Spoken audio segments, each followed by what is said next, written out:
bisan tuod mag-uumara ta, pero malipayon gapon ta tungod kay layo ta sa kagubot, nga ata nagpuyo sa kamingaw, ug layo pod sa tentasyon.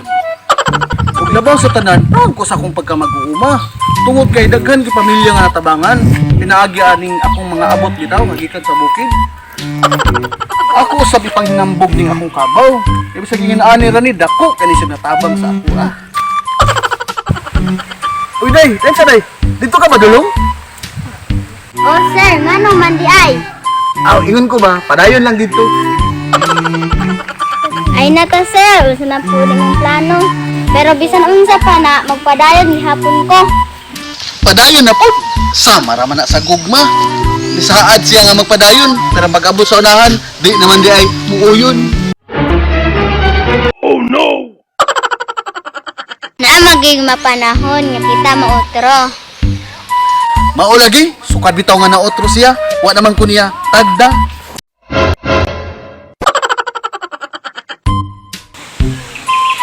Dawata na siguro nga wala siya gusto sa imo. Wala na gid siguro. Kay kung ako mututok, yang dugo daw musurok. Basin kulang na to sa kidhat. Nitisting bitaw ko kidhat, pero yang mata sa kalangot, nibudlat. Basin nagbuglat siyag mata, hinawayan lang ka. Wa man ko nanaway. Siguro iya ra gid kong gipasakay. Unya, nisakay po ka no, sigurado gud ko.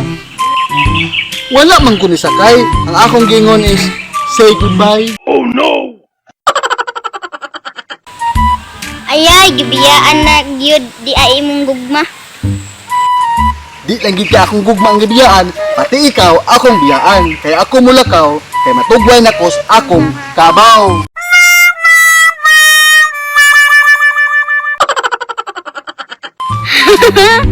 Sir, itugway na imong kabo basi gusto na namutuna sa lapok.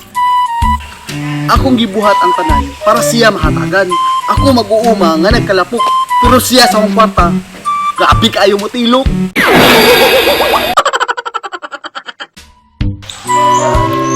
Kita ba siguro tanan na ni hanglan ana sir oy? Nanginahanglan bitaw, pero lahi raman siya kay igo raman takantahan og gugma versus kwarta.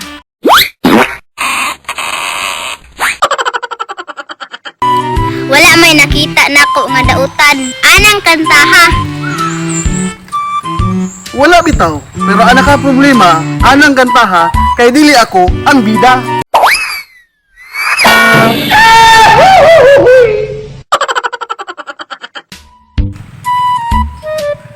Unya, manganta na lang ta. Ang kabaw nimo dili na matugway. Aw, oo di ay. Isod lagi na mag-istorya taba sa gugma.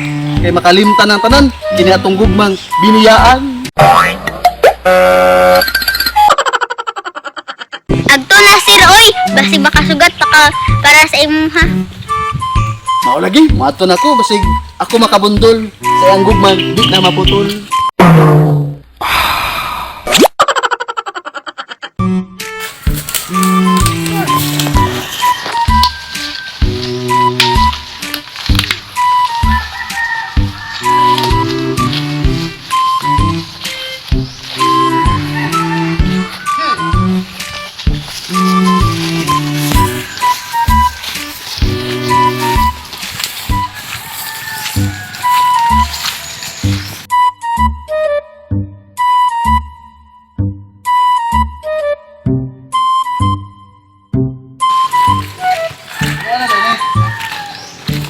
Ikot sad.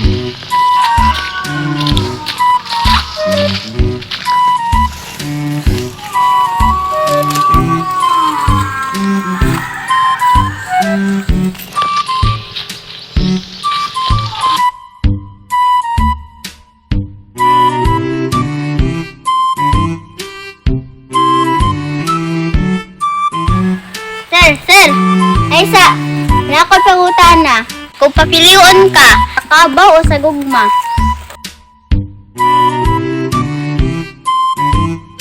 Aw, sa kabaw, kay sama ra man na sa tinuray nga gugma.